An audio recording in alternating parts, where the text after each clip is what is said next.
రైళ్లు పరిగెడతా ఉన్నాయి. ఈ రోజున కోటి సంతకాలు పెట్టడమే కాదు, ఆ కోటి సంతకాలు విజయవాడకి పంపించే కార్యక్రమం కూడా చెప్తా ఉన్నాం. ఇంటికైనా సరే కొద్దిగా బుద్ధి తెచ్చుకోమని, ప్రభుత్వానికి బుద్ధి తెచ్చుకొని ప్రైవేట్ కాలేజీలు కాకుండా గవర్నమెంట్ లో నడిపించాలి.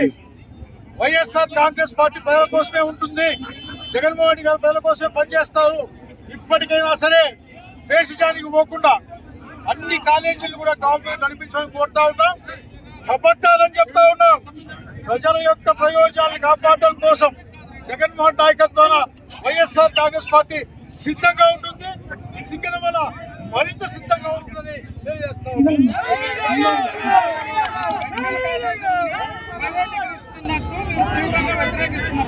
పీపీపీ విధానం అంటే ఇది పూర్తిగా ప్రైవేటీకరణ కాదు, ప్రభుత్వం కూడా భాగస్వామ్యం అంటున్నారు. ఏ పీపీపీ అంటే ఏ నాకర్థం కాదండి. పీకేసేయాలి, ప్రజల దగ్గర నుంచి పీకేసేసి ప్రైవేట్ వాళ్ళకి ఇవ్వని చెప్పేసి తప్పనిస్తే ఇది ఖచ్చితంగా భూమి మాది, బిల్డింగులు జనానివి, డబ్బులు జనానివి, ఉద్యోగాలకు జీతాలు జనానివి, లాభాలు వాళ్ళవే. చంద్రబాబు దొంగ మాటలు మాట్లాడుతూ ఉమ్మడి రాష్ట్రం వచ్చినప్పుడు కానీ, ఉమ్మడి రాష్ట్రం అయిన తర్వాత ఈ రాష్ట్రం అనేది కూడా విభజించబడిన తర్వాత కేవలం 11 మెడికల్ కాలేజీలు మాత్రమే ప్రభుత్వ ఆధ్వర్యంలో నడిచేవి. మిగతావన్నీ కూడా లక్షలు కోట్ల రూపాయల పైన కూడా డొనేషన్ అడిగే ప్రైవేట్ కాలేజ్ అనేది కూడా ఉండేది. అటువంటి పరిస్థితుల్లో మరీ ముఖ్యంగా ఈ రాష్ట్రం విడిపోయిన తర్వాత 13 జిల్లాలను 26 జిల్లాలు చేసిన తర్వాత 26 జిల్లాల్లో కూడా ఒక మెడికల్ కాలేజ్తో పాటు దానికి అటాచ్డ్గా ఒక కార్పొరేట్ హాస్పిటల్ కూడా చేయాలని చెప్పి ఉచితంగా ఎక్కడికో బెంగళూరుకో హైదరాబాద్కో పోకుండా చేయాలని జగన్మోహన్ రెడ్డి గారు 17 మెడికల్ కాలేజ్ కూడా ప్రభుత్వ ఆధ్వర్యంలోనే శాంక్షన్ చేయించుకొని కేంద్ర ప్రభుత్వం కూడా ఒప్పించుకొని 7 మెడికల్ కాలేజీలు కూడా పూర్తి చేసి ప్రారంభించిన ఘనత ఆ రోజు వైఎస్ఆర్ కాంగ్రెస్ పార్టీ ప్రభుత్వం. మిగతా 10 మెడికల్ కాలేజీలు కూడా దాదాపుగా 30% నుంచి 70% వరకు కూడా పూర్తి కూడా చేశాం. కానీ ఇదే చంద్రబాబు నాయుడు గారు కొన్ని శాతం సీట్లు మాత్రమే పీపీపీ విధానంలో కేటాయిస్తానంటే వ్యతిరేకించిన వారు ప్రభుత్వానికి వస్తే ప్రభుత్వ ఆధ్వర్యంలోనే అన్ని చేస్తానని చెప్పేవాడు. ఈ రోజు ఈ 10 మెడికల్ కాలేజే కాదు, మిగతా 7 కాలేజీలను కూడా పీపీపీ విధానం అనే ఒక కొత్త విధానాన్ని పెట్టి ప్రైవేట్ పరం చేస్తున్నారు. ఈరోజు పీపీపీ విధానం అని చెప్పేసి జిల్లా కేంద్రం నుంచి పట్టణాలు, ప్రముఖ పట్టణాల దగ్గర నుంచి విజయవాడ కావచ్చు, లేకపోతే విశాఖపట్నం కావచ్చు, కోట్లకు విలువైన ఆస్తులు, ఎకరా కోట్లకు ఎక్కువైన ఆస్తులను కూడా పీపీ విధానంలో 99 పైసలకే కేటాయించే పరిస్థితులు కూడా ఈ రాష్ట్రంలో చంద్రబాబు నాయుడు గారు 4వ ముఖ్యమంత్రి నాకు ఉన్నాయి. అలాగే ఈ 10 మెడికల్ కాలేజీలతో పాటు పీపీపీ విధానం అయినా కూడా వారు ఇష్టం వచ్చినట్లు కూడా డొనేషన్ అనేది కూడా కలెక్ట్ చేసేదే కాదు, దానిలో హాస్పిటల్ అటాచ్డ్ హాస్పిటల్లో కూడా ప్రైవేట్ పరం చేసేదానికి కూడా జీవో ఇచ్చినారు. ఆ జీవోలు అన్ని పొందుపరిచారు. అందుకోసమే జగన్మోహన్ రెడ్డి నాయకత్వంలో వైఎస్ఆర్ కాంగ్రెస్ పార్టీ ఆధ్వర్యంలో ప్రజల యొక్క అభిప్రాయాలను కూడా తీసుకోవాలని చెప్పేసి అక్టోబర్ 10వ తేదీ నుంచి దాదాపుగా 2 మాసాలు అందరూ కూడా ఈ జిల్లాలో, అలాగే రాష్ట్రంతో పాటు ఈ జిల్లాలో కూడా అందరూ కూడా 7 అసెంబ్లీ నియోజకవర్గాల్లో కూడా ఈరోజు వాళ్ళకు ప్రైవేట్ వ్యతిరేకంగా ప్రభుత్వ ఆధ్వర్యంలో జరగాలని చెప్పేసి మేము సంతకాల సేకరణ కూడా చేయడం జరిగింది. సంతకాలు స్వచ్ఛందంగా కూడా ఈ 1 కోటి సంతకాలు ఈ రాష్ట్రంలో అంటే కోటికి పైబడి కూడా అయిపోయినాయి. ఈ జిల్లాలో కూడా 4,55,840 మంది స్వచ్ఛందంగా కూడా సంతకాలు కూడా చేయడం కూడా జరిగింది. ప్రతి అసెంబ్లీ నియోజకవర్గంలో 60,000 తక్కువ కాకుండా 1,00,000కు పైబడి కూడా ఈ 7 అసెంబ్లీ నియోజకవర్గంలో కూడా చేశారు. ఇది ప్రజాభిప్రాయం. నేను అడుగుతాను చంద్రబాబు నాయుడు గారిని, ఈరోజు కూటమి ప్రభుత్వం అందరం కూడా మీకు చేతనైతే రెఫరెండం పెట్టుకుంటారా, లేకపోతే చేతనైతే ఇదే ఇష్యూ పైన రాజీనామా చేయండి, కావాలంటే ప్రభుత్వం ప్రజల దగ్గరికి వెళ్దాం, ప్రజల అభిప్రాయం ఏదో కూడా మేము కోరుతామని చెప్పేసి కూడా మేము చెప్తాను. ఇదే కాదు, ఈరోజు పీపీపీ విధానంలో ప్రతి ఒక్కటి కూడా ఈరోజు కూడా కడక మున్సిపాలిటీలో చెత్త ఎత్తేది కూడా ఈరోజు పీపీపీ విధానంలోనే ప్రైవేట్ పరం చేయాలని చెప్పేసి కార్మికుల యొక్క నోరు కొడతా ఉన్నాడు. ఈ అనంతపురం పట్టణంలోనే కూడా జరిగిన విషయాలు కూడా మీకు అందరికీ కూడా తెలుసు. అలాగే హాస్పిటల్లో కూడా స్వీపింగ్ దాంట్లో కూడా ఈరోజు పీపీపీ విధానంలో అని చెప్పి ఎవరికంటే వాళ్ళు కేటాయించి ఈరోజు ఉన్న వారిని దాదాపుగా 20-25 సంవత్సరాలు కూడా సర్వీస్ ఉన్న వారిని కూడా వారి ఇష్టానుసారం కూడా తీసేసిన వైనాలు ఈరోజు కోపంలో ఉన్నాయి. ఈ అనంతపురంలోనే ఐటీ ఇండస్ట్రియల్ ఎస్టేట్ చాలా ఫ్యూచర్ ఉండేది. దానికి కూడా ఈరోజు పీపీపీ విధానంలో మీరు ఎవరంటే ప్రపోజల్స్ పంపమని చెప్పి కూడా చెప్పడం జరిగింది. స్థలం 4 ఎకరాల వరకు.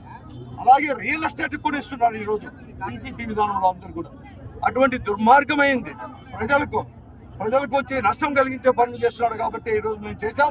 ఏదేమైనా కానీ వైఎస్ఆర్ కాంగ్రెస్ పార్టీ తప్పకుండా కూడా ఈరోజు ప్రతిపక్షంలో ఉన్నా కూడా ప్రజల యొక్క మద్దతు, ప్రజల అభిప్రాయాలు తీసుకొని ఈ ప్రభుత్వం యొక్క మెడలు వంచేంత వరకు వంచి మళ్ళీ కూడా ప్రభుత్వ ఆధ్వర్యంలోనే ఈ మెడికల్ కాలేజ్ ప్రారంభించేంత వరకు కూడా మా పోరాటం అనేది కూడా ఆగదు అని చెప్పి చెప్తున్నాను. 18వ తేదీ జగన్మోహన్ రెడ్డి గారి స్వయంగా కూడా ఈ జిల్లాలో సేకరించిన అన్ని కూడా కలిసి రాష్ట్ర ప్రభుత్వం తరఫున గవర్నర్ గారికి 1 కోటికి పైబడి కూడా సంతకాలు కూడా పెట్టారు. అన్ని కూడా చేసి ప్రజాభిప్రాయాన్ని ఈరోజు గవర్నర్ దృష్టికి తీసుకొని పోవాలని చెప్పేసి వెన్నులో ఈరోజు పోతున్నాం. ఈరోజు ఇక్కడ మేమందరం కూడా వచ్చేసాం. ఈరోజు ఇవన్నీ కూడా పొందుతున్నాం.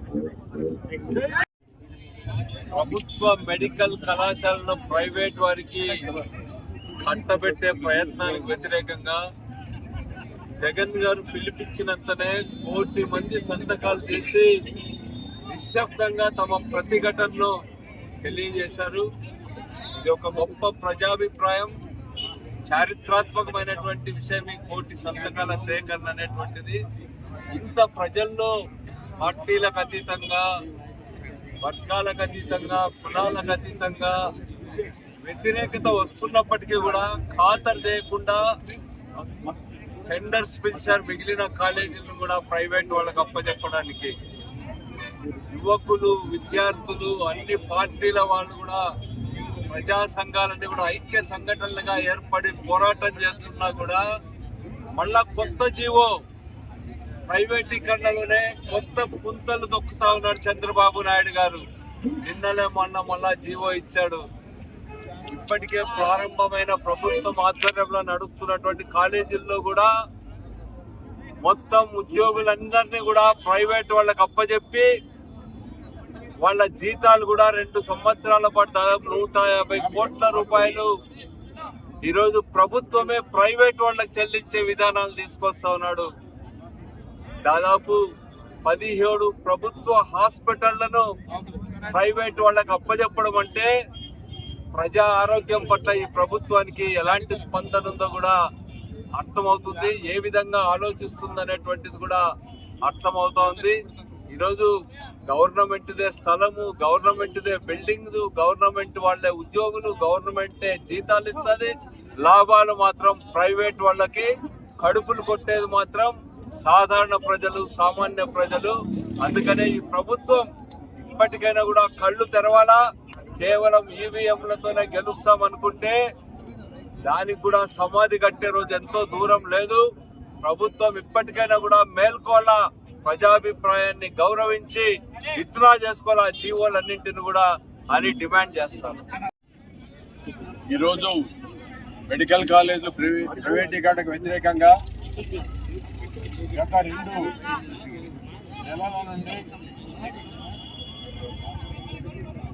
2 నెలల నుండి చంద్రబాబు నాయుడు గారు చేస్తున్న ప్రైవేటీకరణ విధానానికి వ్యతిరేకంగా పెద్ద ఎత్తున ప్రజల్లో స్పందన రావడం జరిగింది.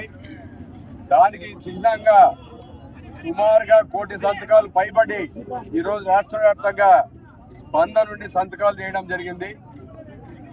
చంద్రబాబు నాయుడు గారు సుమారుగా ప్రైవేట్ కాలేజీలన్నింటికీ జీతాలు నేనే భరిస్తానని 2 సంవత్సరాల వరకు మన జీవో విడుదల చేశారు.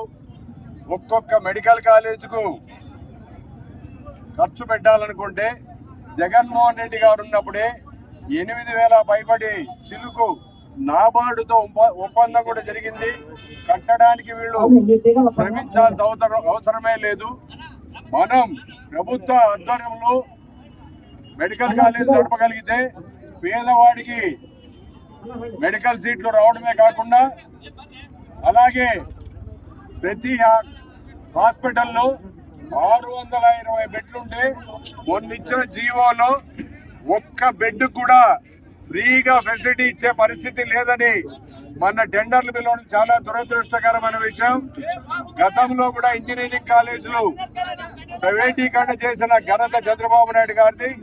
అలాగే ఈరోజు ప్రైవేట్ కాలేజీలు 17 మెడికల్ కాలేజీలు జగన్మోహన్ రెడ్డి గారు ప్రభుత్వ తరఫున నడపాలి. ప్రతి పేదవాడు డాక్టర్ కావాలి, ప్రతి పేదవాడికి మనం ఆరోగ్యాన్ని ఇవ్వాలనే బాధ్యతతో ఆయన బాధ్యతాయుతంగా అన్ని కార్యక్రమాలు చేస్తే ఈ రోజు స్థలంతో పాటు కేవలం 99 పైసల లీజులో ప్రైవేటీకరణ చేసి దోపిడీ దాంట్లో వాళ్ళను దోచుకోవడానికి అవకాశం కల్పిస్తున్న ఈ చంద్రబాబు నాయుడు గారు ముఖ్యమంత్రి గారు ఇప్పటికైనా కళ్ళు తెరిచి ప్రభుత్వ ఆధ్వర్యంలోనే దీన్ని నడపాలని డిమాండ్ చేస్తున్నాం.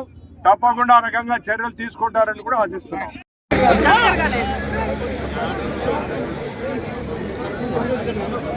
జై జగన్! వ్యతిరేకించండి ప్రభుత్వ మెడికల్ కళాశాల ప్రైవేటీకరణను. వ్యతిరేకించండి ప్రభుత్వ మెడికల్ కళాశాల ప్రైవేటీకరణను. జై జగన్!